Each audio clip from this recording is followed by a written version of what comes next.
Motivation অসমৰ পৰা সকলো ছাবস্ক্ৰাইবাৰলৈ ৰঙালী বিহুৰ ওলগ জনাইছোঁ। নিজৰ যি আছে তাক লৈ সন্তুষ্ট থকাৰ নামেইটো সুখ। এটি সুখে আপোনাক বাৰে বাৰে হহুৱাব নোৱাৰে, কিন্তু এটা দুখে মানুহক আজীৱন কন্দুৱাব পাৰে। জীৱনত সুখী হোৱাৰ 6টা টিপছ।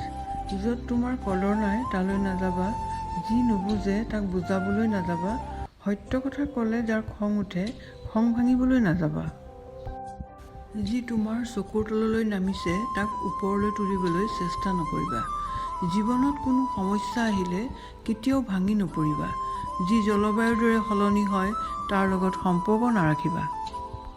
কিছু অপ্ৰিয় সত্য। 40ৰ পাছত আৰু শিক্ষাগত প্ৰশংসাপত্ৰৰ কোনো দাম নাই, দাম কৰ্মদক্ষতাৰ। 50ৰ পাছত সৌন্দৰ্যৰ দাম নাথাকে, যিমানে সাজোন কাচোন নকৰক কিয় চকুৰ কোণত ক'লা পৰিবই, গাল ভাঙিবই। 60ৰ পাছত অৱসৰ।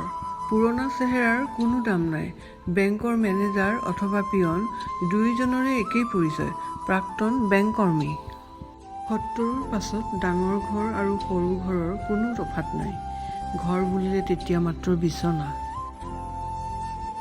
আজি আমি মাটিৰ ওপৰত ৰাজত্ব কৰিছোঁ, এদিন মাটিয়েই আমাৰ ওপৰত ৰাজত্ব কৰিব।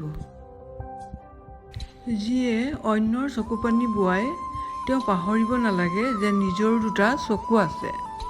প্ৰেম হ'ল দায়িত্ব আৰু সেইটো কেতিয়াও অকলে নহয়, এইটো ভগাই ল'ব লাগে। অলপ ভাল পোৱা পালে হয়তো জীৱন্ত লাছৰ সংখ্যা কমি যাব। সুখী হোৱাৰ এটা উপায় আছে, কাকোকে কেতিয়াও নঠগিব, তেনেহ'লে অৱশ্যেই সুখী হ'ব।